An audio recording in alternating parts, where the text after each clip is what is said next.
Hey yo, welcome to Benchwarmers WOSO podcast, episode 47, part 2. Leggy, the second name I have is Sofia Fuente, Real Madrid's probably now, I don't know if she'll be the first goalie. Maybe she'll be the first goalie or the second goalie at this point. Now that Misa's gone, is Frum's going to go at some point probably. So maybe Fuente is on the way to being at the helm. Maybe she won't be 47 when she's the first goalkeeper. Maybe that's the plan. But we are going to go into the next segment, the next part of the show. Obviously, check out last part to see everything NWSL watch, everything WOSO around the grounds. Obviously, the WAFCON is on right now. Check out the recap there. I mean, we go into a pretty deep dive across the first few games, basically the 1.5 match days, and that we will keep it coming because there are some banging games to come through. But this second half is about what we always do. The structure never changes. There's no changes to the steps. The steps stay the same. We are at contracts, extensions, rumours, and retirements. We are going to start with the two kits we have above, Barca and Lyon, doing transfers between each other. When was the last time Barcelona signed a Lyon player? Just kidding. That never happens. It's 15-0, guys. It's 15-0. And number 15 is Salma Paralluelo. Yes, the girl who tapped the badge when she scored her goal in the Champions League final, pointing to the Lyon fans tapping the badge. She's now wearing said badge. How crazy. What a world we live in. Imagine that dressing room for Salma Paralluelo. But yes, Leggy, the best hurdler, the second best sprinter in WOSO. Man, I would love to see Salma and Alyssa Thompson go at it in a 100-meter sprint. Courtney Vine in there as well. Yeah, Vine in there, Rasso, anyone else, Ellie Carpenter. We've nearly got an 8 there. I'd say Cascarino as well. And one more. We need one more. Give me Olivia Smith. Yeah, Liv Smith, maybe. Yeah, Holly Mack in Sydney. Make the race in Sydney and Holly Mack smacks them all. But Salma Paralluelo, undisclosed fee, I believe. Yeah, undisclosed fee to Lyon. I mean, do they need her? No. Do they have her? Yes. How do you feel about this? I think for Salma, with the options that I saw being PSG, being some WSL clubs, I didn't see any German clubs looking for her. Well, no one can afford her. She put a price tag on herself. She put the hit marker of I'm worth $1 million, or the agent said that at least. And Barca said no. Why would Bayern say yes? They already have Clara Bull and Co. They have Settler and they have all the different side. They have Linda Dahlman. They don't need her.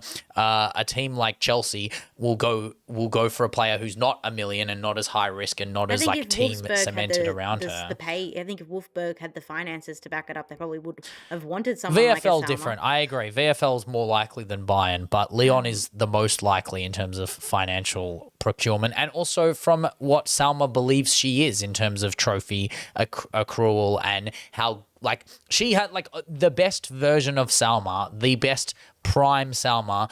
If she comes into this Lyon side and actually starts, obviously now a Diani-shaped hole on one side of the pitch for JRK, Eula Brand, Salma, and Co. to fight over, including Melky de Mornay, Tabitha Chewinga. It's a crazy assortment of, I would say, B+ to A+ grade wingers to choose from.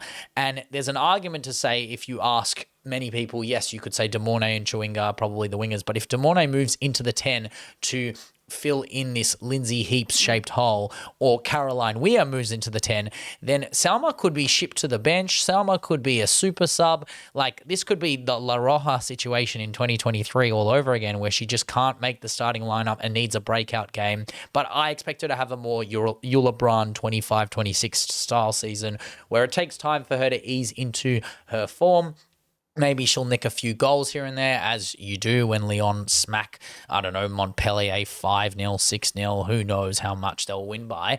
But I hope for her sake, if she wants to play to the level she deems herself to be, and many deem her to be, she will have to deliver in the big stages like she did for Barcelona in the Champions League this season. I don't think this is a challenging move for Salma. If anything, it's saying to the status quo, which is going to a team that is competing on all fronts, some fronts being more challenging than others, but recognizing that you will play a role in this side. And I think what we as observers of the Lyon transfer window of particularly the last 2 seasons know is that players come in not expecting minutes, but expecting trophies. So Salma Paralluelo will probably play a lot of Champions League minutes. She may, if Yula Brand is the one for the Champions League, actually play the league minutes, but I don't see either or playing both to a high quality or a high level, I should say, a quantitative level.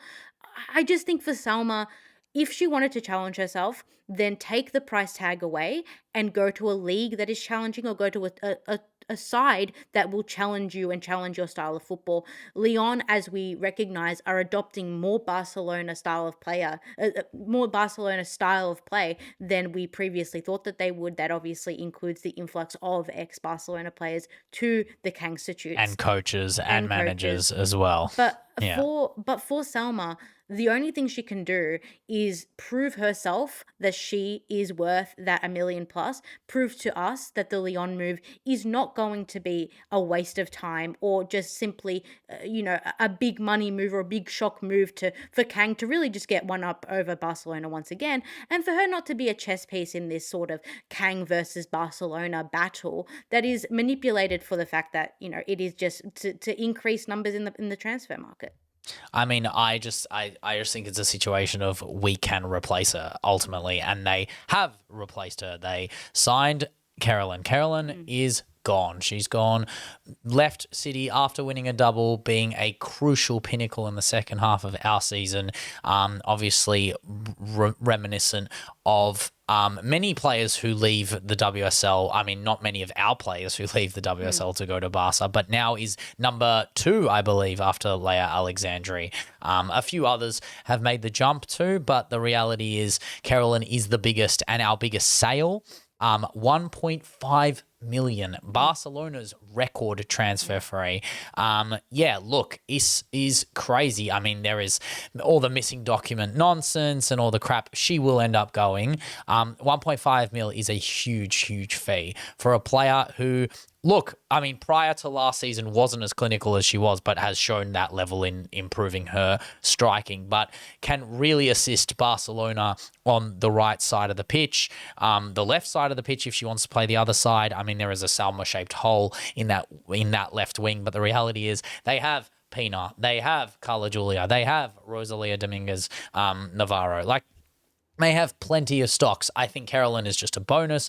Kerolin means that she could get player of the season in the Liga F. She could do the Pina role of last year and play on the right side, so Caro can get more rest as a older player who just wants to play Champions League and dominate Champions League. Like, she doesn't have to have the excess of playing midweek and every weekend. So Kerolin comes in, smokes the Liga F, as she definitely can, because she smoked the WSL. She's such a physical stature, but also such a technical stature. And then also, I mean, it goes into my narrative of what I've said for the last 6.5, 7 months, which is that if there was a player that's never in the Ballon d'Or conversation shouts, has the potential to win a Ballon d'Or, this is the Ousmane Dembele move. This is the player who makes the move that's going to elevate her to the next level. And I'm not saying that she's not an amazing player and could have been that level for City. It's just you are in Bunny's shadow. You're not going to be the number one, right? I genuinely think with Caro getting on, Pina is a different kind of winger.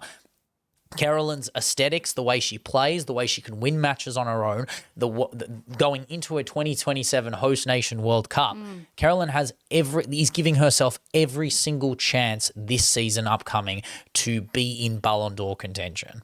If we talk about the history of the institution of Barcelona and bringing in Brazilian players, in the last 20 to 25 years, there have been very few Brazilian players that have failed at Barcelona. Even in the women's side, there haven't been as many. The most notable is JC. Jace. But I think Kerolin is thinking of Neymar in the back of her mind, rightfully so. Always. What do you mean? She's thinking of Neymar in the front of her mind. They hang out with each other every time they're both injured. Like, her and Vinny, and they're all mates. Like, she is so, like, she's crossed over into that Menso world. Like, they all adore her. And the way she plays is reminiscent of that Yoga Bonito brilliance that we saw when we were younger, and what made many people around the world fall in love with Brazilian football. And she'll have the luxury to do it at Barcelona, and then go into a host nation tournament where she could arguably, you could go into that game, their opening game, and say that she's the best player on the pitch for the host nation. But more so, I think that think of the golden generation of the Brazilian women's national team. They didn't necessarily have the opportunities to go to these big institutions. There were very few Brazilian players going to Lyon. There was no Barcelona to go to. The WSL was basically a closed shop for English players to just It was go America. around. It was America. They went to America. They went to America, and they went to Scandinavia. Or they went to certain places in Europe, like obviously Umea AIK, Lina Coppings, which were institutes at the time and were winning Champions Leagues. But if we're talking about the next generation of Brazilian players who looked up to Marta, they are kind of avenging her legacy, saying, what you couldn't do, I am going to do. I'm going to win a Champions League in the most successful team of the 2020s. And I think Kerolin, with this team, the natural chemistry that she will have with these players, it's not like she has to go in and try and change her game. It fits that style of football. I think this is a fantastic move, and it'll only level up Barcelona, but it'll level up Kerolin's game in a way that, yes, will impact the Brazilian women's national team to have the tournament of a lifetime in 2027.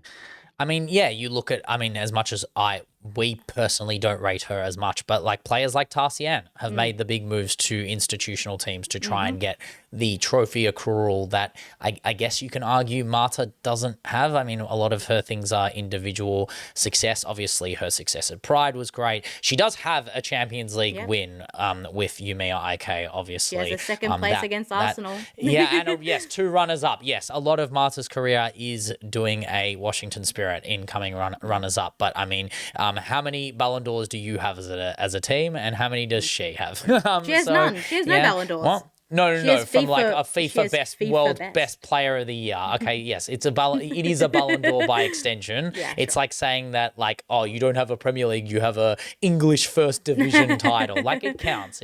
But I would say Marta has 6 Ballon d'Ors, and Arsenal has 2 runners up, Beth and Mario. I can't believe Viv has never been runner up, which is absolutely, it makes sense, but also it's insane when they were so good in that 2019 era, not just for club and country. But yes, Kerolin, look, this is, if there's any time for her to win a Ballon d'Or, it's now. This is her best chance, and I genuinely think she can do it playing for Barca, because eventually she plays well enough to eclipse any winger one-on-one, to eclipse any winger pace for pace, to match any winger strike for strike, and then the most important thing in football, ultimately, win matches. Like, her goals aren't the 4th or 5th goal in a 5-1 win. It's the first goal. It's the second goal to seal a game. It's her ability to retain the ball, not lose the ball. You can't take the ball off her, barely. And yes, there are games where she'll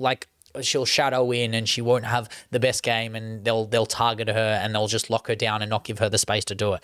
But for Barcelona, they'll give her the space out the back. Imagine you having a player like Aitana who inverts so nicely into the right side of the pitch. Having Kerolin make that lateral run inside. I can see them working together like majestical.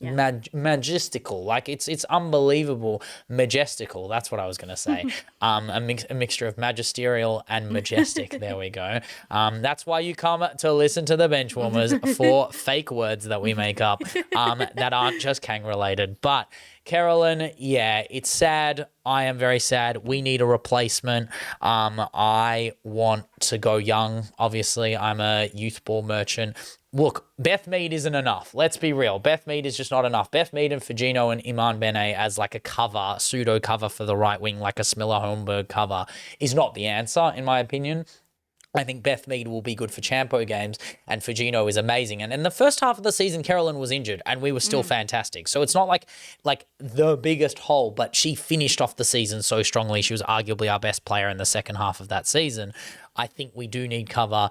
I've said my piece on my own personal TikTok that I want a player like Bredgard. I want a player like Monica Barr. I want talent. I want talent that AJ Yeglets can build into the best players in the world, so that we make another 1.5 mil when Barca takes them from us. But they're up, like, I don't know. I've seen City fans say that we should go after like Clara Bull, and Clara Bull is like. Am I ever going to say no to Clara Bull? Absolutely not. But Clara Bull is not leaving Bayern Munich. Like, it's just not happening. Like, you. No, like, but I think the stature of the player, and we've had this discussion before. You are Manchester City. You just did the double. Like, I think that you But are. they're Bayern Munich. They did the treble, and arguably, depending who you ask, went toe to toe with Barcelona. Like, I'm not saying it has to be credible. I'm just saying a player of that type should be who City look at, because you are.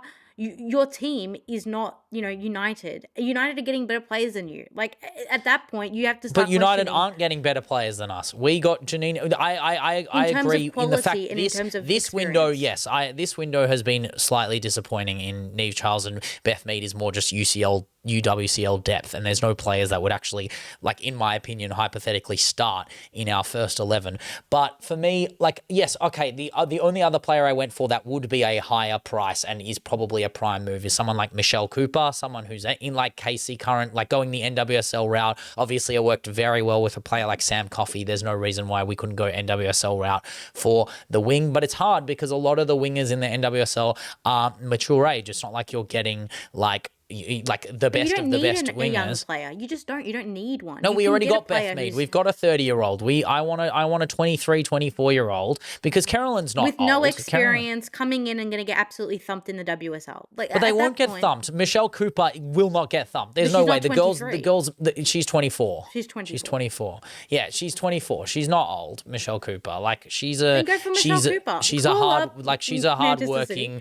hardworking bull animal, can finish goals. She hasn't played as many games this season for current, but when she's on, I feel like has got that same match winning quality and is a good facilitator in her own right. So I mean, I'm happy with Cooper. I think Bredgard had a great season for Fiorentina and has another level in her, especially with how Bredgard was playing for I believe Denmark, right? Mm-hmm. And Denmark have just qualified as well, and the ending to her season. There's no reason why she couldn't make that move also as a left footer on the right side. I'd love a player like Bredgard. And then Monica Barr is one of the chosen ones alongside Schroeder, right? Yeah. So it's not like I'm asking for bad players. Like, I'm asking for players who are have either potential to be best in the world or already have proven themselves to have physical attributes or technical attributes similar to Kerolin. Obviously, Bredgard's dribbling and facilitation, Michelle Cooper's physical attributes, her pace, her power, her strength on the ball, and then her crossing, like her deep lying crosses and her ability to cut inside, similar to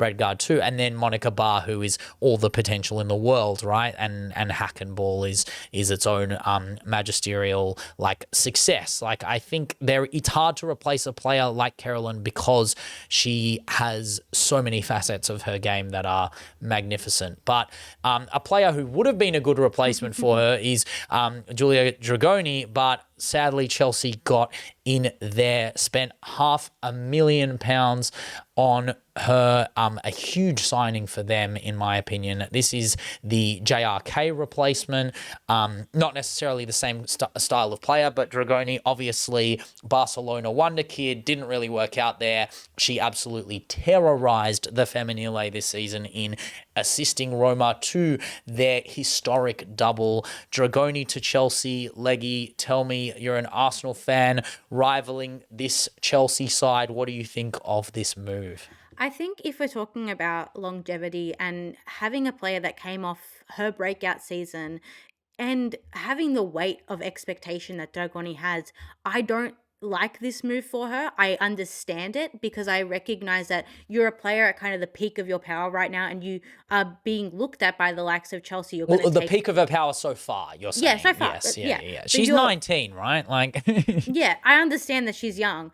And that's another problem in and of itself. I don't think that young players work well at Chelsea. I think it's pretty obvious. The best players at Chelsea are those who are mature age, especially in midfield. Dragoni is somebody who needs time. She needs to be able to have the accessibility to get on the ball, to look up, to scan, to pass off, to move around in that midfield, to actively be able to match the real tempo of a league that she's going to be participating in, a tempo that I believe is inachievable at the moment. I don't think what we saw So in the interesting. Champions League, I don't think that was particularly exceptional, especially when Roma was playing against, someone who wasn't St. Polton, right? And I also think that when we saw Dragoni at her best, it was at her best playing Italian football. You can't play Mm. Italian football at Chelsea. Chelsea have obviously gone for a more French Lyon-esque transitional football. I don't think Dragoni fits that. I mean, it makes sense, namely the manager transition Mm. play, and like she was the essence of Lyon when they were successful in that run with Sonia, and Sonia has tried to bring her own brand of football to a team that had an instilled identity with Emma Hayes, and it's very different. But I would contest the notion of young players at Chelsea necessarily not taking the mantle, namely in the last season, right? I think about players who, yes, okay, there are like it's hard for me to fall on my sword and be like, oh, Lexi Potter is breaking out and she's doing really well. She didn't have that impact. I agree with you there, but a player like Viola Berman, I would argue, was one of Chelsea's best players last year. 19-year-old, played thrown in at centre-back, thrown in at left-back, and did an amazing job. As a player that I crucified, by the way, at the start of the season. I thought she was mid. I was like, how is this girl playing? How is this girl still involved in this starting 11? And she proved me wrong completely. Captain, another player on and off, but also 20 years old.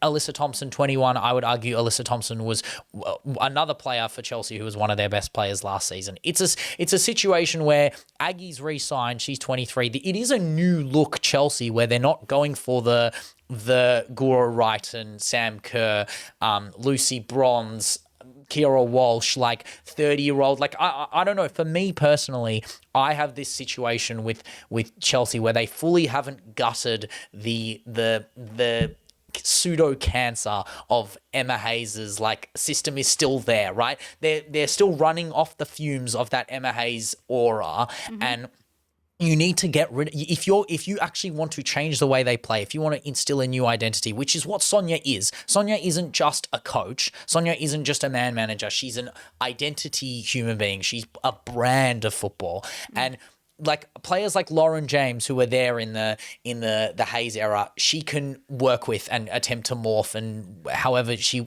wants to do that. She won't necessarily respond the same way she did to Emma Hayes, but you can try and do that. But players like Kira Walsh, we know exactly what they're going to bring. The Millie Brights, all that stuff, the JRKs, the Sam Kerrs, she's getting rid of the bark. She's getting rid of all the Emma Hayes like leftovers, like the players who were all the accolades, and you have Chelsea fans are like, why are we getting rid of all of our brilliance? It's like, it's time to make way. It's time to change the identity. And a signing like Dragoni, in my opinion, I'm kind of jealous. I think she's a really good footballer who's going to try to be the best player in the team. That's what you need. You need a player who's going to go there to Chelsea and act the Chelsea way, which is, let's be real, a semblance of arrogance, a semblance of flair, and show everyone that who cares about my age? I'm going to come here and, you know what? Like, I don't care who you are. If you're Aggie Beaver-Jones, I don't care if you're Lauren James. I'm here to start football matches for a team that is arguably been the best, not inarguably been the best WSL side of the last 7 years, bar last season. All these young players like Hampton and ABJ have re-signed.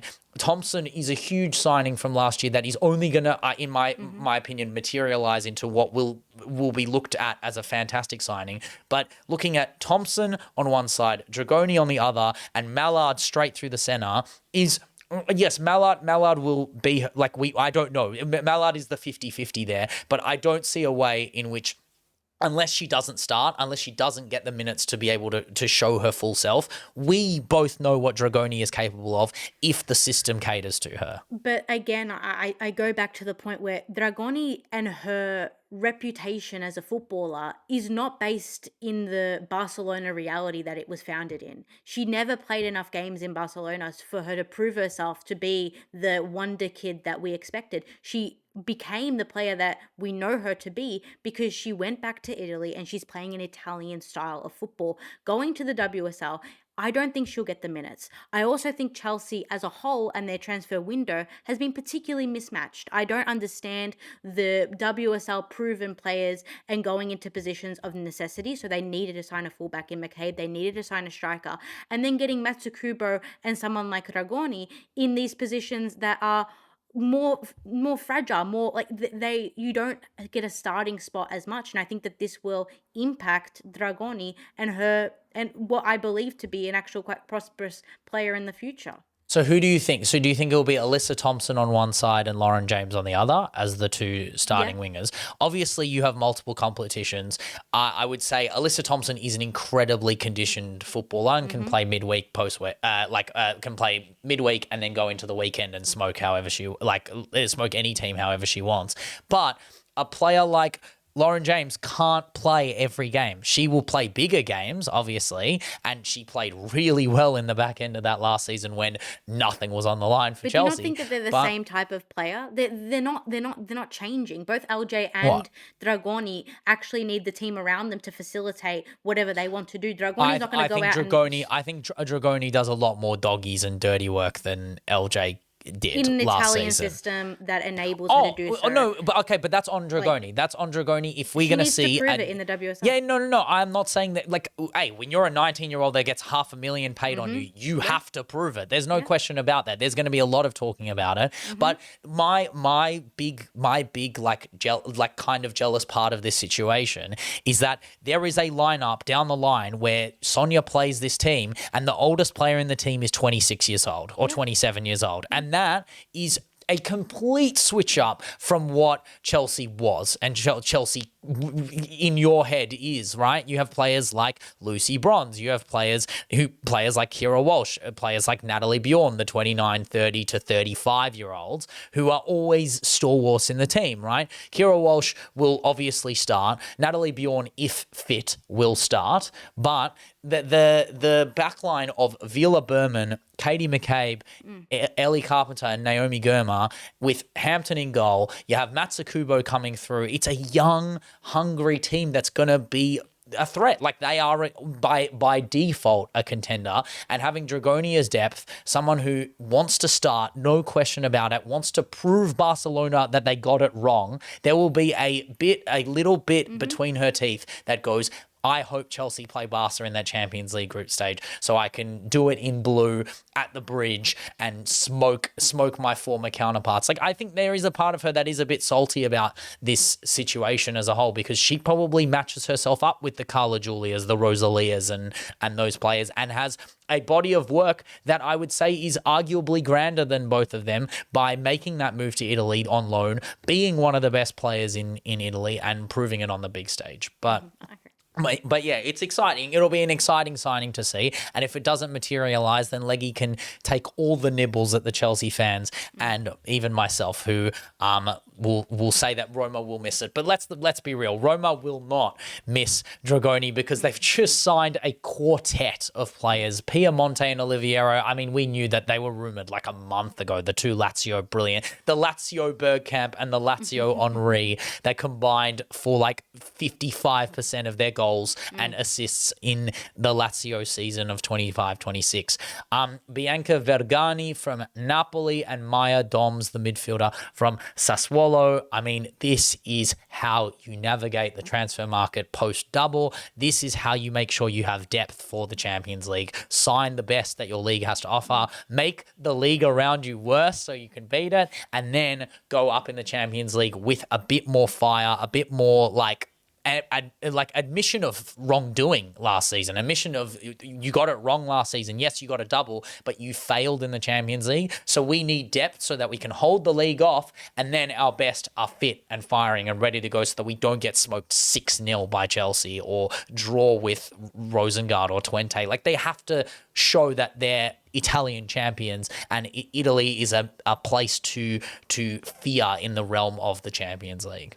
This is like a well-trodden path for various different big teams of smaller, quote-unquote, smaller or less competitive European leagues in terms of being able to pickpocket and poach the best players from teams that are not going to be as successful as you are, just simply based on the fact that your depth and your established body of work in the league will obviously be able to get you to the heights of the Romas and the Juventuses. So Roma, in doing so, I actually have to commend them, because in previous windows, when they've had successful seasons, have not filled the stocks up with players that they need to fill. They've usually cut themselves short and had seasons where their best players go down, or their best players are kind of aging out, and they've put too much pressure on particular players in that team. But I think they're doing exactly what I really hoped, not from a supporting basis, but from a kind of a competitive basis, what I hope Juventus would be doing, as they had done previously. But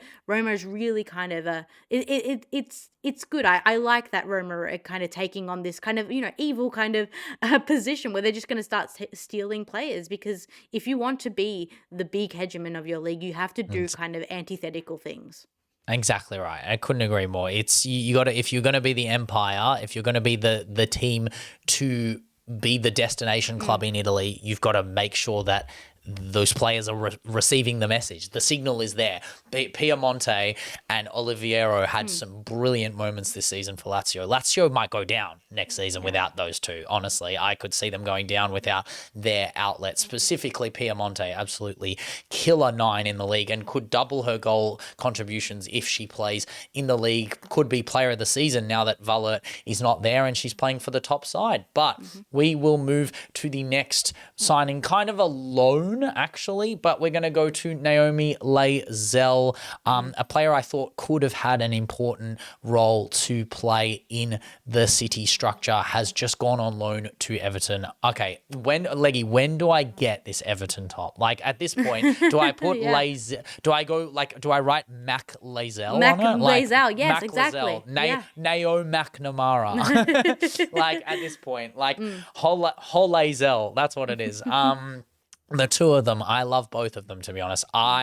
Yes, it's a loan. It is a loan, so she will come back. But are we seriously saying that she's not worthy of playing this season when we have an extra competition? A girl with, firstly, Champions League experience, more Champions League experience than Iman Bene, more Champions League experience than Sam Coffey. I know it's like a bit petty to say that, but that is true. She has one more player of the match against Barcelona than every other player in our team, because she was the best player in that game, right? That's important. And to have, firstly, it's a huge win for Everton, because, I mean, Layzell is going to show her level and her class, because I think she is one to watch and can be someone who ends up in an England setup down the line.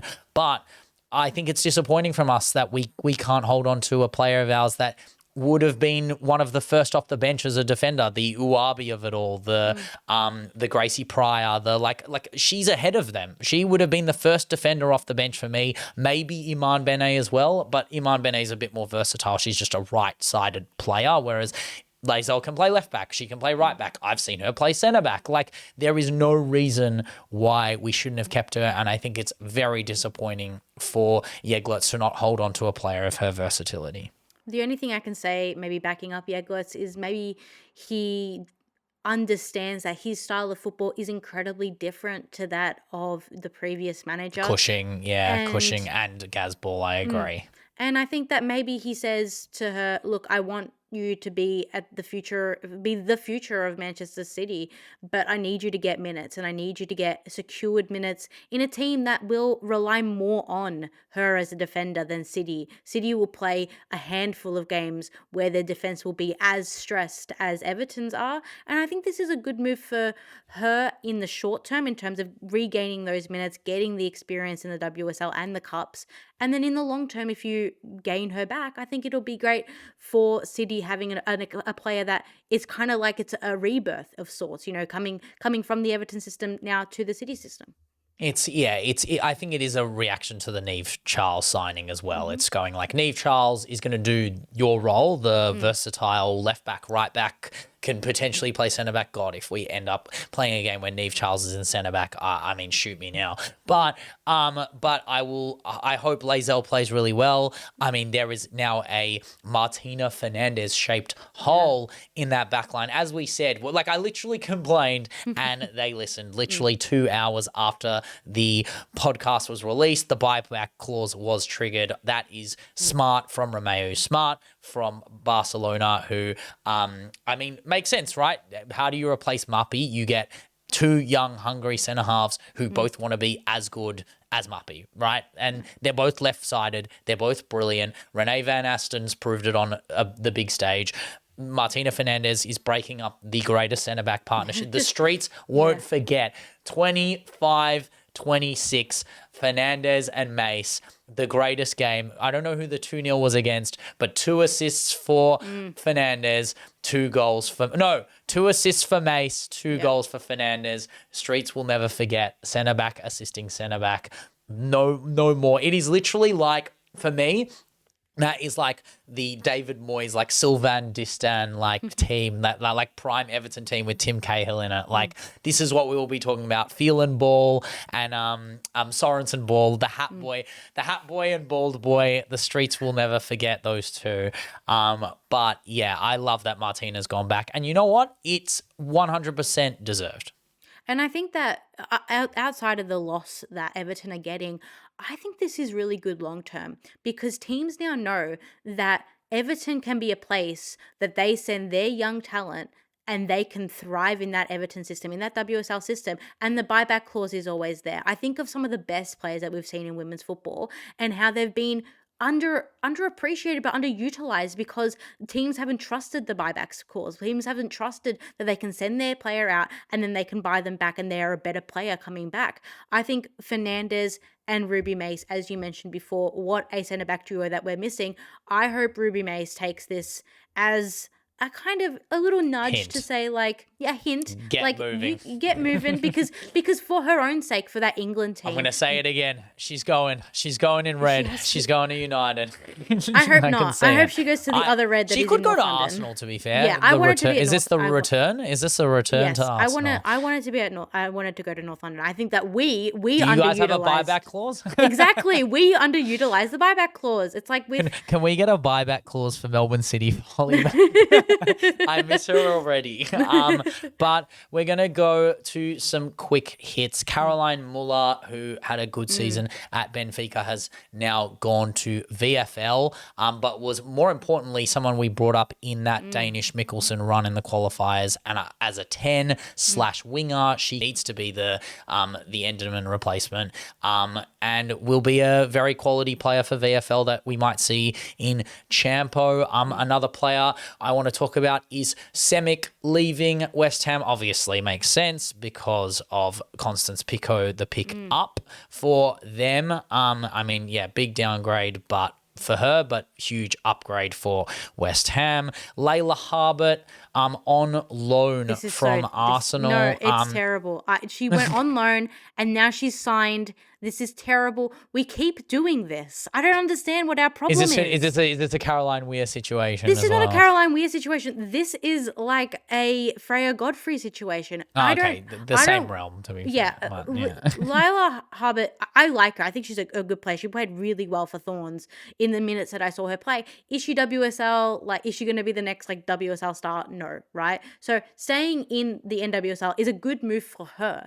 But for Arsenal, I'm once again disappointed that we are not we're not actually looking at these options. That was just Leggy being Bernie Sanders for a half a second, going, I am once again Aguna, who is disappointed that we've let another junior youngster go from our Hale End merchant. And you guys cannot keep a 19-year-old in your team to save your life. Katie Reid, I don't know how you did it.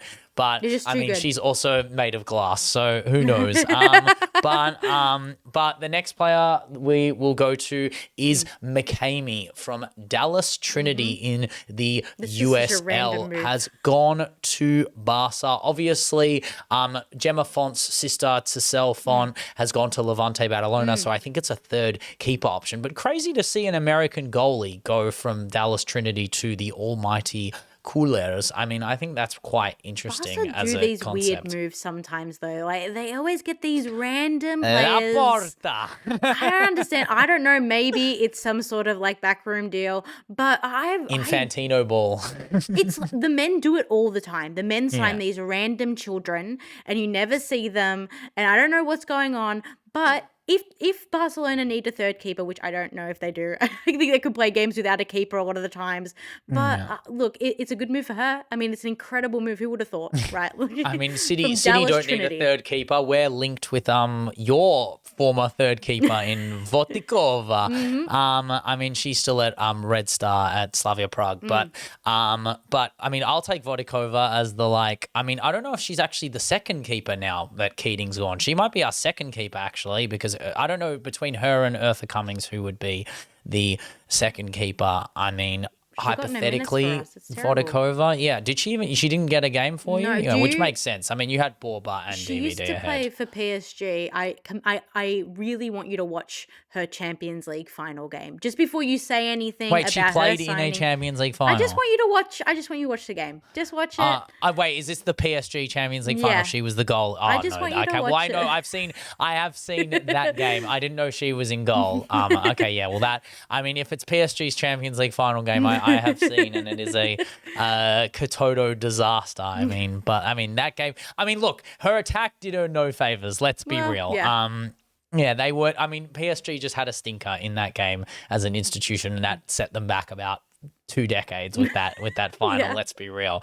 But if we're talking about an institution going forward, we are going to bring up Leggy's institution in Melbourne Victory, letting go of the GOAT of Melbourne Victory, Rachel Lowe, to Durham. Thoughts, Leggy, feelings, elation, concerns? Have you got a little spring in your step lately? I rarely cry happy tears. It's not something I do often. But when I heard this news, I can't say that I didn't. Wait. Can I ask? When I sent it to you, had you seen it yet? No, I hadn't seen it. Okay, no. So I want every breaking benchwarmer who's listening to know I sent this to Leggy saying, I don't think I can ever give you better news in my life, even if I And I was so confused. even if I got offered to go to the World Cup final willy nilly, we could go on a plane together to go. I think she's more happy about the fact that Rachel Lowe is no longer a La Lonica merchant. You know what? Thank you for your service. I remember, that incredible final in 2025 when I saw you weeping and looking incredibly sad because, you got taken off because you were shit.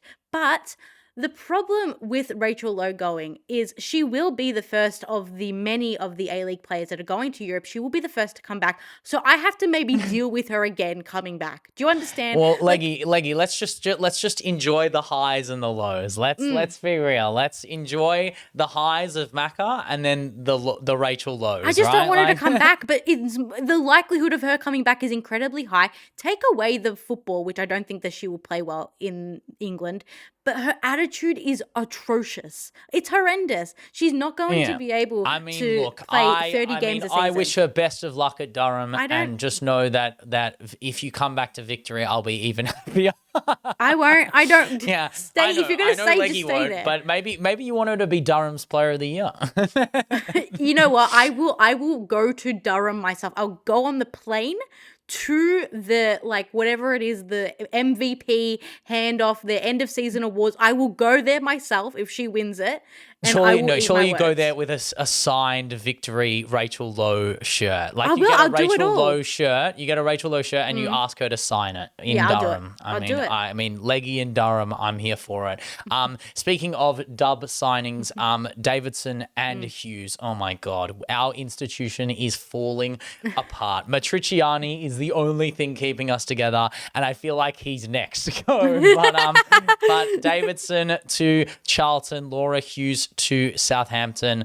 I mean, yeah, this is just depressing. So it's Macca, Davidson, Hughes, Briley Henry, and Alexia Postolakis. 5 of our best 11 last year are all Vamos. Do you have enough players to register this season? This is my question. I don't know. And you know what's really bad? The MPL side are bottom of the MPL. So I don't think those players are. I don't know what we'll do. I guess guys. Okay, Matriciani. There is this tournament called the WAFCON on right now. Yeah, Sheikh Mansour. I'm talking to you right now. You own City Football Group, yeah? I need you to sign everyone I mentioned in part 1 of this podcast. Every single player. But okay, fine. Barbara Banda, Chewinga Sisters, leave them alone. You can't really afford them. That makes sense, all right? Diana Masemwa Lucas, take her. Hasnath Umbamba, take her. El Haj from Morocco. We need a right back. We need a right back replacement for Alexia Apostolakis. Who better than her? Nasira Uedrago. Just take them all.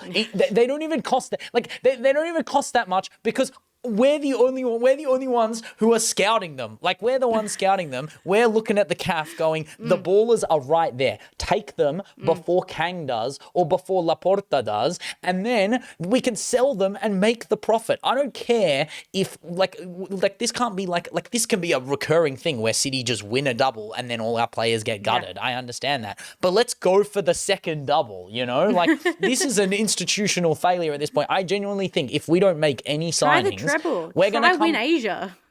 Try win. Yeah, I mean, we're not going to compete with Tokyo. We always get smoked by Tokyo. True. It's just the game is the game. It's like a little bro moment. It's like a Queen's Gambit, like Tilly's versus Japan moment. Like, we just get smoked every time. But just find the ballers. Like, at this point, I genuinely think Victory have a chance of, also with Rachel Lowe leaving, Victory have every chance of finishing above Melbourne City now. We have, what are we going to have? Uchendu, Buttress, and Aideen Keane up front with no service to them because it's just Letitia McKenna in midfield and that's it. Chuck Barbieri in the 9. I mean, she's done it before. Barbieri in the 9. Which one? But yes, we're going to move to contracts extensions. The only 2 I saw were Hannah Hampton to 2028, which, I mean, is the most Chelsea obvious fans thing of all time. Yeah, I don't know why was that a stressful thing? Obviously, they didn't see her in any pre-season photos. So people were like, oh my god, there was no PR for Hannah Hampton, the girl with the most PR of all time, I swear to God. The girl wins like the goalkeeper awards every single year. I saw a tweet that was like, imagine she goes to London City and Mary Earps starts writing her second book. Mary Earps is already writing her second book for when Elena Lette starts ahead of her. Mate, I'm excited for it. What's it called? The last one was called All In. Yeah. So it's this all one's out? going to be called Busted. She drew on the river and that was it. And game over. She's out of the poker tournament. But the only other one I saw was Maisie Simons, who is obviously the captain of Brighton Hove Albion. Great for them to hold on to the 23-year-old who probably is looking at an England call-up in the next year, I reckon. I agree. I definitely agree. I think she's so solid. And I think that Brighton, if this is kind of the last little inklings of their trading this particular window, I think that they've had an incredible window. Keep the best players that you have. Bring in the security of Leah Volti. I think that Brighton, really, I think they can disrupt the top 4. I really hope so as well. I mean, they're it's Brighton, Everton, and Tottenham, right? Brighton, Everton, and Tottenham are the 3 I would say behind the what? LCL. Oh yeah, and then the them. I forgot. I just had like a selective memory. I save it for the last segment. Like, they only exist for my segment. But any rumors around other than Vodikova, I haven't seen many, if any, this week. I feel like no one's creating rumors. Why are they not creating rumors for us? Clara Bull to Manchester City. They are in talks. I swear to God, trust me, bro sauce. Is there anyone at Monica Barr? We're linked with every winger under the age of 25 who had 10 GA in the last season. That's what I want to hear. But I mean, who would you like Arsenal to be linked with? Bon Mati. Yeah, of course. Obviously. No, just wait, guys. Just wait. I'm never wrong just early. Actually, you've signed 7 people. The rumour is that Arsenal have stopped signing players for this season. That's what it actually is. But in terms of retirements, I haven't seen any players this week, but there is an important referee to mention. Stephanie Frappard has retired. She was the first woman to referee a major men's European match, a French League One match in 2019. She refereed the first woman to ref UCL match in 2020. She was the first woman to take charge of a men's World Cup qualifying match in 2021 and 22. She was one of 3 referees selected to officiate at the World Cup in Qatar and was the first woman to referee at a men's World Cup match in an all-female referee team. She refereed the iconic 2019 World Cup final that I believe was, controversy free from what I I recall and the highlights that I watched. Oh, I miss Serena Wiegmann, mate. That's the Wiegmann I can tolerate, not the burner boy Wiegmann we watch now. But the 2025 Euros final, the Lionesses versus La Roja, that brilliant game was refereed by Stephanie Frappart. No other referee has a legacy that is unmatched like Stephanie. The quotes that I found her talking about refereeing, talking about WOSO, the world of football catered for women in it. She quotes, "I didn't have any role models. I think everybody is unique, so you can't base your personality on someone else. You have to grow yourself. I'm not a man. I can't follow one of them. And I am also there. Any woman who is in this sport of WOSO, you are there because you deserve it." And look, I personally, as someone who is non-binary, someone who has never really hit the heights in football beyond like a semblance of care for it and wanting to be involved in it in any way possible.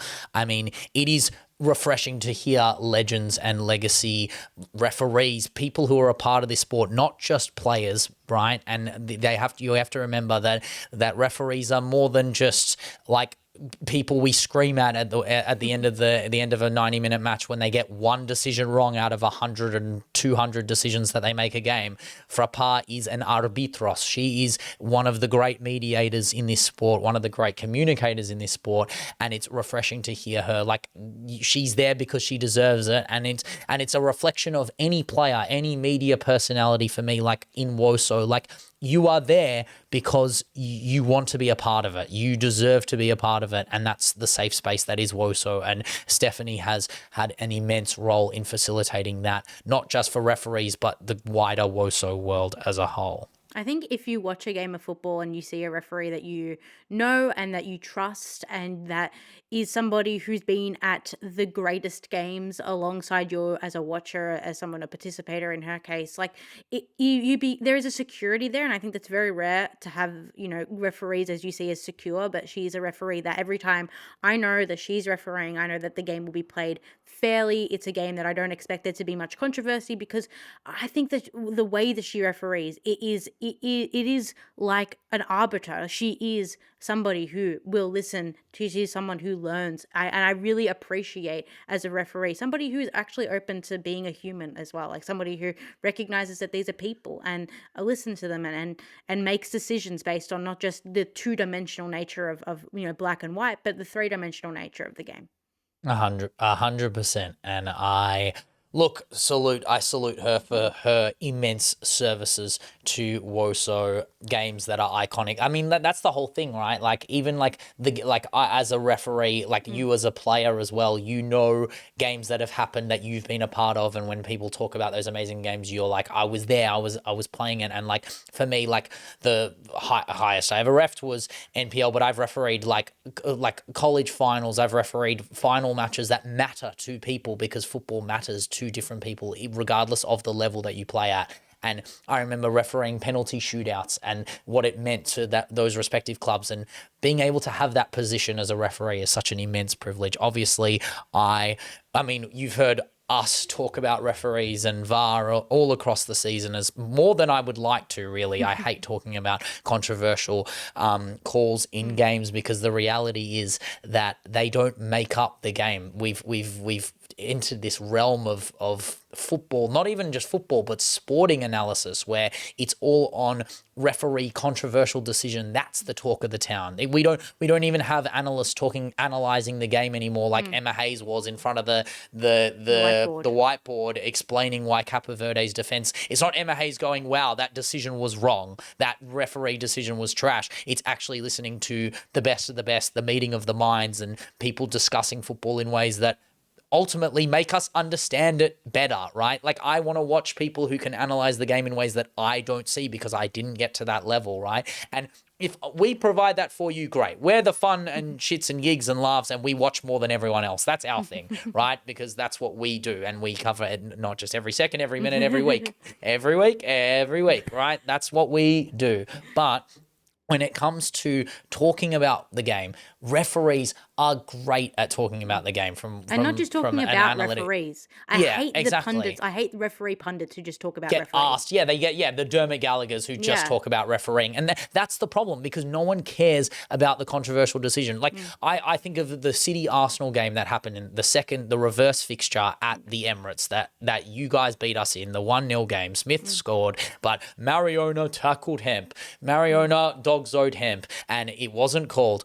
Who cares? Like, when I did my recap to that game, I spent 8 minutes walking in LA ranting about that game, of which 20 seconds were me going, Mariona could have been sent off. Maybe. We still didn't deserve to win. We were trash without that, right? And it was a good ball in from Bunny. It was a great play from Hempo, but it wasn't enough. And that's what the game should be. It should be one thing. But obviously, we live in a world where the controversial, like, people want to hear the controversy. People want to talk about the wrong decisions and the things that were made that were wrong. And it just becomes they could have got this right. I don't know how you didn't see that. But it's no longer tactics. It's no longer how teams got it wrong to get to that point, right? And that's what I'm listening to. Pundits, ex-players, namely referees who have great insight into the match, the personality, the psyche of the player because they're around the players. They hear what they say. I would love, from a good side of the come on the pod, I'd love Stephanie to come on the pod if she's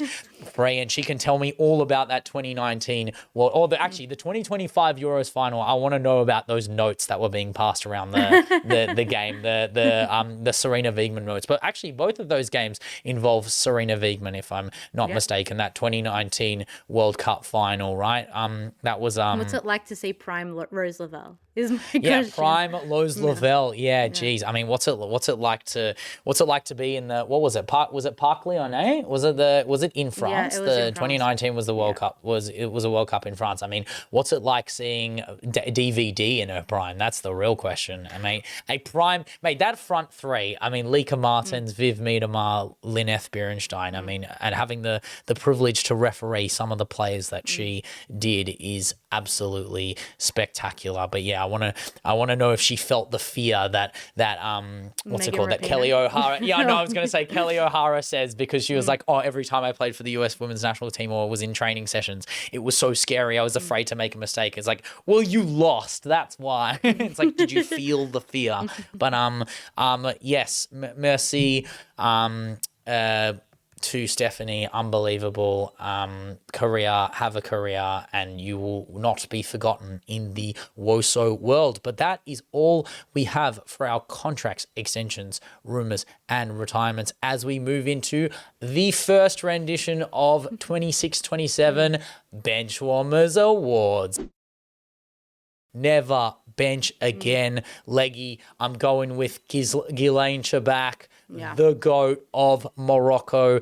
Basically, she came on in the cameo in that second game. They had no answers, and then she facilitated a lot, and the energy and the vibes, and that's what you need in the WAFCON. You need the cultural, like, camaraderie. You need the fans, the packed out stadium behind her. So if they are going to do anything this tournament, if they're going to qualify for Brazil 2027, we all know that Chabak will be at the helm of that. My never bench again is Paige Mataya, the Washington right winger. She has been not getting consistent minutes in the last couple of weeks, but for a player that's been at the side since 2023, we've seen very little consistency in terms of full 90s and starting.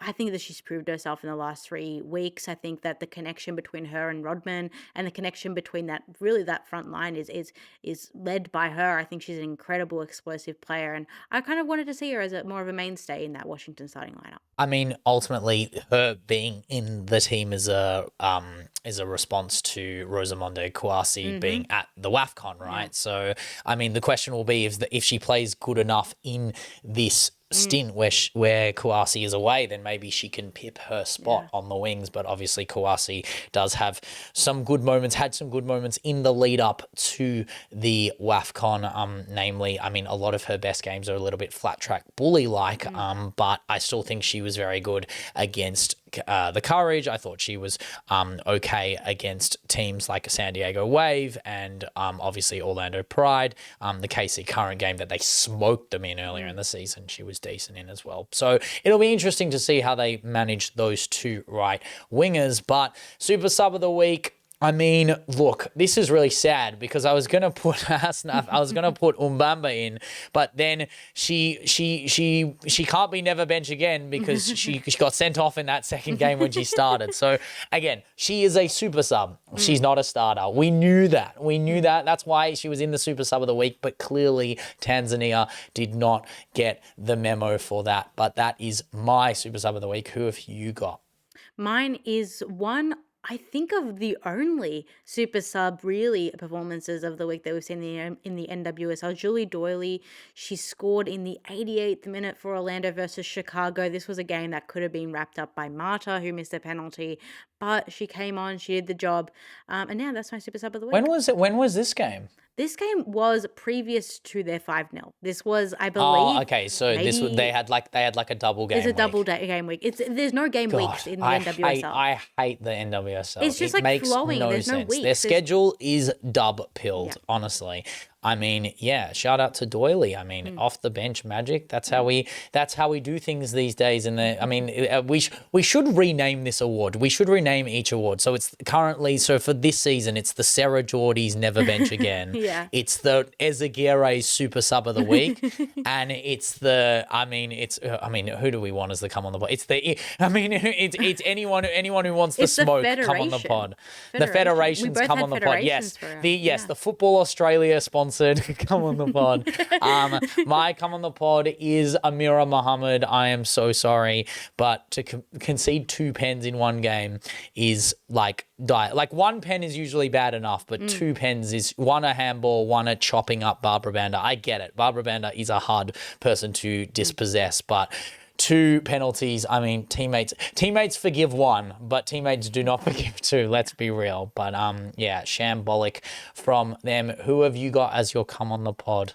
Yeah, if you've been living under a rock for the last 3 days and you don't know that Gianni Infantino has been trying to sell off the World Cup from right under our noses, you thought that you'd seen the last of Gianni Infantino when the World Cup finishes and he stopped being... Never, mate. That guy lives rent-free in my dreams. He's today I feel corrupt. Well, you thought you thought you saw the last of him being Donald Trump's little pet sidekick. Oh, mate, he is such a bootlicker. It's so embarrassing for him. I mean, technically, he is more like from an institution of how many people are American, right? 350 million. How many people like soccer? 5 billion. Infantino should be more powerful by virtue of following than Trump, but he bootlicks him. So I think it's because of the hair. I think he's jelly of the wig, to be honest. But let's be real. Today I feel bald, right? No, Today I feel minoxidil. Yeah, exactly. But our comic book villain in FIFA thought that he could just sell the World Cup. You can't do that. You can't sell it off to private investors. This isn't the women's game where you can just was this Michelle Kang or was exactly this you thought it was Michelle Kang. It's not Michelle Kang. If it was Michelle Kang, then she would have gotten a call and the PR would have turned around. People would have been like, oh my god, this is the best news ever, Michelle Kang. I would like to sell shares in every continent. Yeah. But no, to take it away from the men's game, which we know the impact that this would have had on the men's game, but people always forget to mention the women's game when they talk about FIFA because everyone thinks FIFA is just the men's game and the women's game is just a kind of side project that they have going on. No, once again, the women's game is impacted and left to the whims of men and their decisions. Infantino obviously decided that he thought that because the Men's World Cup was over, there's no football that's international until the end of the year. There just isn't, Leggy. I don't know what we do here. I don't know what we're covering. There's no under-20s Women's World Cup happening in September. There's no UEFA Women's World Cup qualifiers happening. And all of this happened at a time where UEFA and every other confederation decided to boycott FIFA, leaving so many women's games, women's tournaments up in the air. Again, we forget or we neglect the women's game so much so that it's an afterthought in the pet projects of men. And at the end of the day, these tournaments, these games, these real, quite cornerstone of events in women's football, whether that be a Youth World Cup or the qualifications to the 2027 World Cup, are in the air. And we are back 20, 30 years ago when there is no agency. And I'm not saying that then, we have to, take away, we have to separate from FIFA because they don't care about women. No, it's the fact that there are corrupt people in FIFA right now and they don't care about the women's game. They don't care about football. And this is the problem. And this is what's going to happen unless we get rid of these corrupt figures. Couldn't agree more. I mean, it takes a really special kind of corruptness that makes Seb Blatter look like a regular human being. This is a Seb Blatter who said ridiculous stuff about the women's game and had little to no respect for what the WOSO could be. And you could argue that Infantino is just a right place, right time merchant who's got away with the initial stint of the progression of the women's game. And I wonder if history will look relatively fondly at that capacity. No one looks at FIFA when they're looking at the growth of the women's game. I rarely hear anybody say the federations. No. I'm not saying now. Obviously, we are very hyper aware of the lack of investment and the lack of support and care for basically any team that isn't the US women's national team, Spain or England. Let's be real, the other teams are incredibly repressed and traumatized by the innate discrimination that happens in the respective countries, and then that feeds through to FIFA. But I wonder if history, if you take it 100 years from now, 200 years from now, and they look at the initial stint and the progression and the exponential growth that WOSO has had over the last 5 years, whether they will attribute that by omission to whoever was in charge at the time. And I hope that history is more recognized, and obviously we have a greater ability to comprehend history of now and more documentation detailing the lack of investment, the lack of care, the commodification of WOSO, the lack of the afterthoughts of what WOSO represents in many of their minds. I mean, UEFA choosing to boycott all their events with a Women's World Cup 11 months down the line is a reflection of what's important to them, but it's also a reflection of do I think that those member nations were consulted before UEFA did that? Probably not, in my opinion. I think it was just like a unified front where all they disagree with it, and if you don't disagree with it as a member nation, then you're stupid. I think it was just a decision they made. You don't have to call up every UEFA nation and be like, hey, guess what? We're doing this, because it's pretty dumb for them to do this.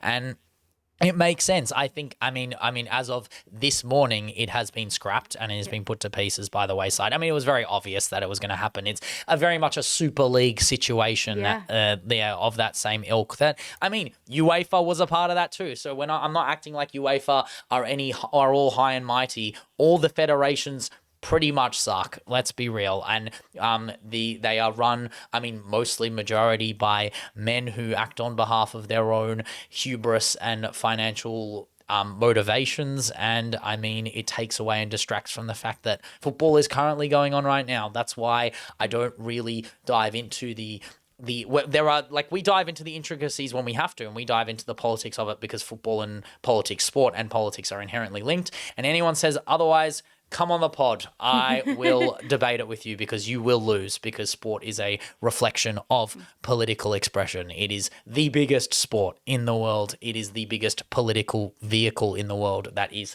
soft power.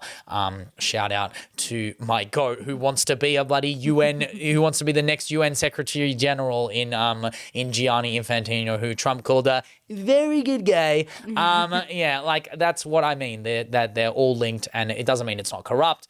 But it doesn't mean there aren't bad ways to do it because, I mean, Mumdanistan is at the Gotham Games and, I mean, he will be there when they win it. When they win it all, baby. They brought the Knicks their first trophy in Yonks and they're going to bring Gotham the first shield in how long has it been since they won the playoffs. Shield. They've never won the Shield. I don't think they've ever won the Shield. Their first shield, they do the double, their first double, and then Knicks' first ring. Mate, this is what Mumdanistan can do to a football club. KANG-TARCTICA, you wish. But that is all we have for the Benchwarmers Awards as we move into the final segment of the show, the What Would Kang Do?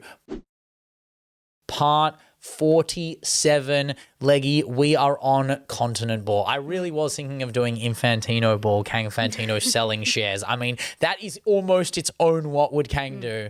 Written by someone else. It's like Infantino is trying to steal my show, steal my intellectual property. He does steal a lot. It's not like exactly. Today I feel Ben. Today I feel Kang. But it is. I mean, we're on continent ball. We spoke about it many a time. We spoke about it 2 weeks ago. Kang wants to own one club on every continent. I mean, that's just 7 Kangs right there. 7 Kangs. We already have Europe. We've already done Europe. We've already done Africa to an extent when we did the Kang World Cup. We've done America many a time. She mobilized America years ago.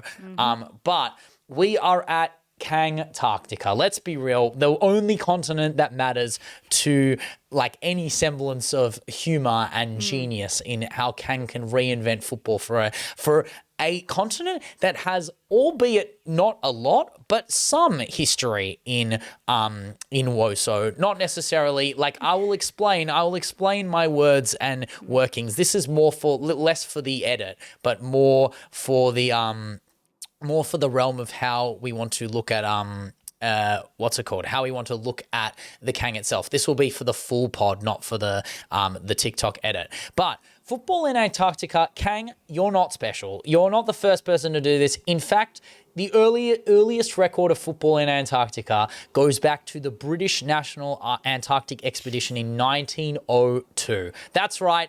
Prime Barclays 1902 frozen ball. I mean, it makes sense, to be honest. There were explorers who played games there. British vessel HMS Snipe. By the way, these are some crazy good names, by the way. Don't get propagandized by the military. Argentinian ship, ARA Siva, and they were all played on Deception Island. Bro, imagine playing on Deception Island, 5-a-side on Deception Island. But I mean, they've been playing games there for over 100 years, basically. I mean, they've arguably been playing more games, and arguably that would be more WOSO than like, I don't know, countries that banned WOSO back in the day. I was just about to say. Like, I don't know, we did Wales back in the early forms of this Kang, and they had women's football banned for 70 years. I don't see it banned in Antarctica. I was going to say Argentina, but it was definitely banned there. But they did like an exhibition World Cup between Spain, Bulgaria, Russia, and America in 2006. They've played in different islands and different territories within Antarctica. And you know what? It makes sense. They don't have any official soccer fields, but they have temporary fixtures on ice pitches and station grounds and makeshift flats using markers like crevice flags and wood planks. Shout out to Antarctica's history of the football, the history of the cold. But this would be a first for KANG-TARCTICA, right? So if we're going to build KANG-TARCTICA from scratch, like we need PR, we need fan bases, we need players, we need the whole lot. So obviously, Leggy, I've gone through everything. I've set up the business model for Kang. I mean, we're going to start it off as if it's like a big business pitch. Well, I mean, you've heard of the Dragon's Den. This is the polar bear's igloo right here. So here we go. We're going to kick it off with KANG-TARCTICA. Actually, it's not the polar bear's igloo because there are no polar bears in Antarctica. That's the North Pole. But, Leggy, we're going to start it off. Ready? In 3, 2, 1. Kang. I'm sure you've heard someone say, Can she do it on a cold, rainy Tuesday in Stoke? Or can they do it in a midweeker in the UWCL at Meadow Park against Arsenal?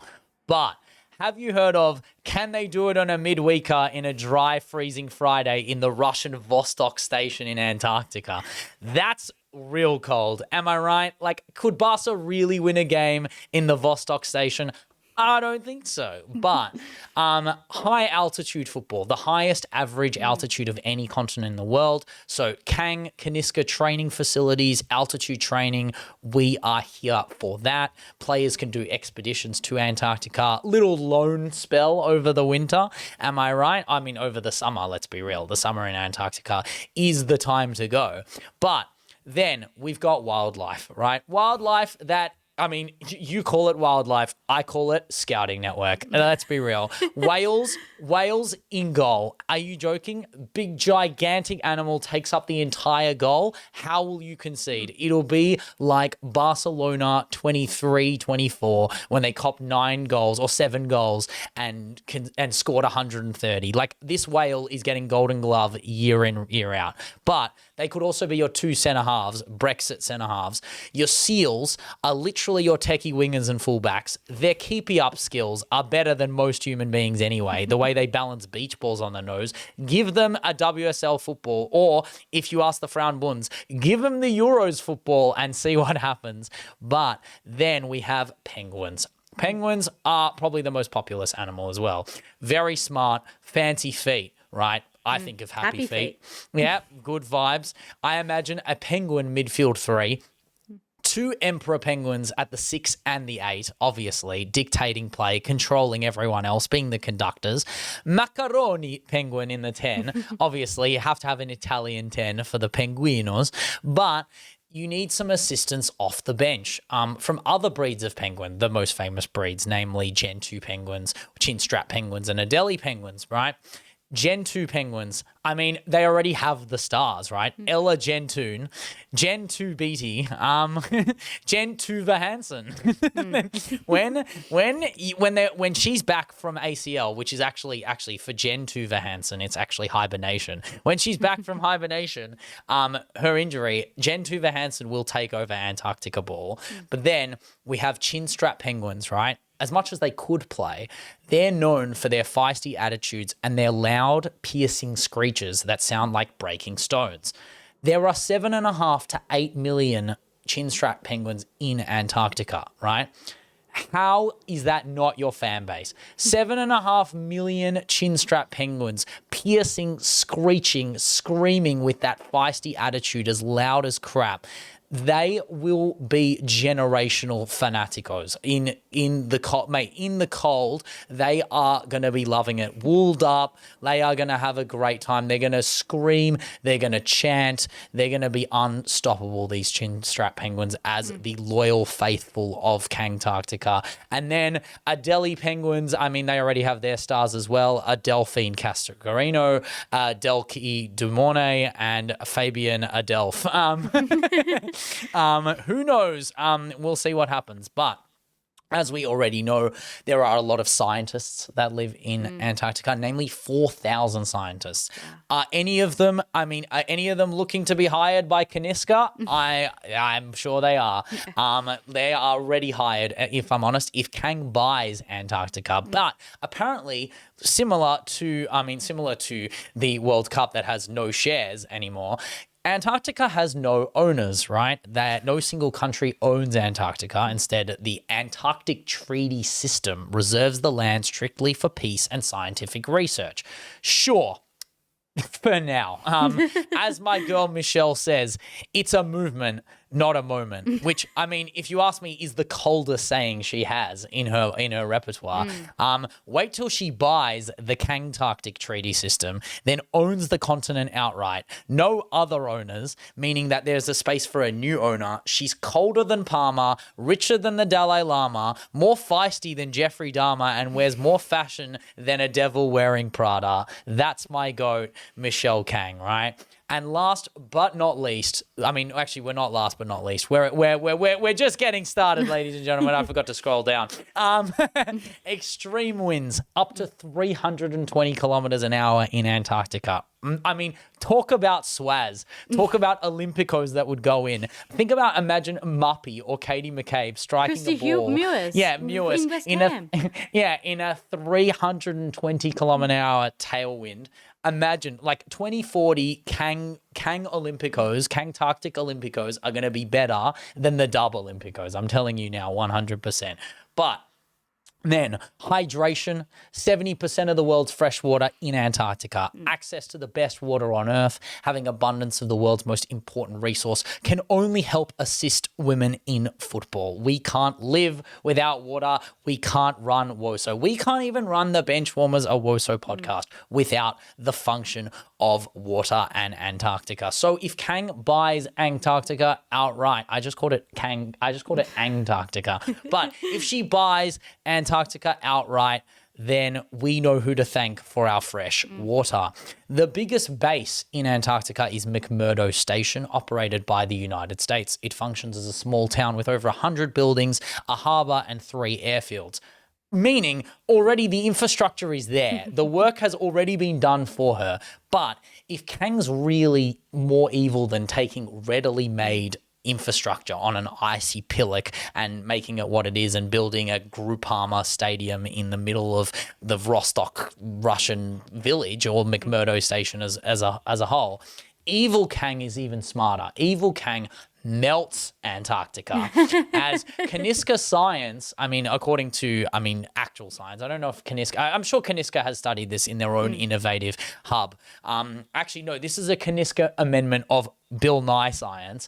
But without ice, Antarctica would reveal a rugged land of archipelagos, deep canyons, rising bedrock, featuring an archipelago of mountainous islands in the west, massive central basin in the east, and global sea levels rising by about 58 meters, right? So firstly, yes, it would drown out the rest of WOSO, but importantly, the way they describe that, right? An archipelago of mountains in the east and a central basin in the west, right?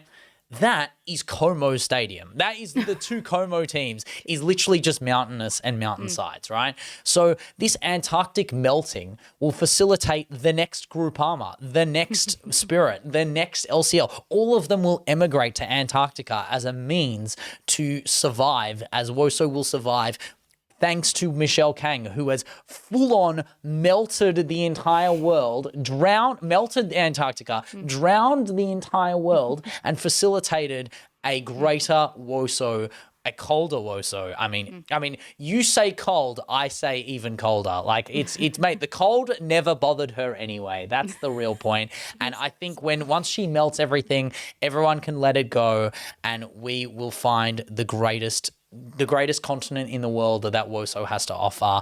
KANG-TARCTICA FC, sponsored by Michelle KANG. I mean, look, I don't see how she says no. I think this is an offer she can't really refuse. I don't understand. I mean, either she does it and she banks in all the money, or she fails, she gets caught out, and then her accounts are as frozen as Antarctica. So we need to find a solution for KANG to get every she said a club in every continent. I hope she's not forgetting about one of the most important continents on our planet. It's incredible. I mean, I the only thing I would add is, I feel like, what are we playing with? Like, are we making the lines of the pitch with the ice? What is it going to be Depends. artificial? If we're doing the melted ball, if we're melting Antarctica, then we're playing on grass. We're playing on that. Okay. But if she's building those, if she takes the McMurdo Station or the Russian Vostok stuff, like, she'll put the grass in there. I mean, Bodo Glimt, the men, play on that AstroTurf. There's no reason why we can't ship that from Norway all the way to Antarctica. And then we have exhibitions there. I want LCL versus Spirit in the North Pole. She's going to conquer the North Pole at some point. Like, there's no reason. I mean, she couldn't get to Greenland. Greenland's a bit different. Greenland have their own institution of football that she would. I mean, maybe stick around for like KANG 94 when I do WOSO in Greenland. Maybe that's a different situation. But I think that we have to see a world where we need to integrate other wildlife into WOSO. I understand, like, it's important that we name all our teams after different wildlife. Why aren't the wildlife there, right? Like, where is the spirit at Washington Spirit? Orcas. Yeah, Orcas? orcas. Yeah, I don't know. They're not there. Then where is the horse? I'm thinking of the horse spirit. But anyway, I'm like, there are just so many teams with names. Where's the Summit at Denver? They hit it. They peaked. I guess it's not fair to them. But I mean, look, Man City's new kit. Our new away kit has bees on it, which Love it. So which good. is so interesting. I mean, for a whole, I don't know who to put on the back of that jersey, but ultimately that Oh, by the way, the KANG-TARCTICA jersey would be cold as hell. I wonder, can Antarctica have a flag? They do have a flag, right? It's a bit like an English flag from what I remember. Is it really? That's think so. embarrassing. I was gonna say, you know That's what really it could disappointing. be? It could be. No, do you it's remember- cold as hell. They have it's like this diamond with it's like two diamonds. One is like a white. It's like a triangular prism on top of another triangular prism underneath, obviously, because that's the shape of Antarctica. It's brilliant. You could make it. Literally looks like a Paris FC jersey already, like the logo of Antarctica, the Antarctic flag. But I mean, that I'll leave that to Kang because that's her. Sorry. I can't steal the kit stuff. She's the one with the business background. And maybe I can't even steal the science stuff because she also has a healthcare background. But that being said, that is all we have for What Would Kang Do? And that is all we have for the podcast this week. We are on Spotify and YouTube for full audio, full visual podcasts. We are Benchwarmers, a WOSO podcast on those. On Instagram, we are Benchwarmers WOSO podcast for all your announcements and updates for when we upload, and then our short form content on TikTok where we do our edits, we do our bangers, we respond to all of you beautiful people who have provided, over 300,000 views for us. I mean, that's what we do. It's because we cover all assets of the game. We cover the football that no one else is covering at the time because, maybe they are covering it. Maybe there are people covering it, but there's not as many people doing as much as us. How many people do you have covering KANG-TARCTICA as well as WAFCON in the same podcast? Let me know if there's someone else doing it because we'll collab with them because clearly they should be our collabs. But we do it because we love WOSO. We love every aspect of WOSO, whether it be games, skits, vibes, fun, everything in it. And we don't just cover every second of WOSO. We don't just cover every minute of WOSO. We cherish every moment and every hour and every day of WOSO. But we don't just cover every year. We cover every week. Every week. Every week. Every week. Thank you all so much for listening. The next few weeks are going to be real fun with all that international footy, and have a great week. I just wanna see a smile.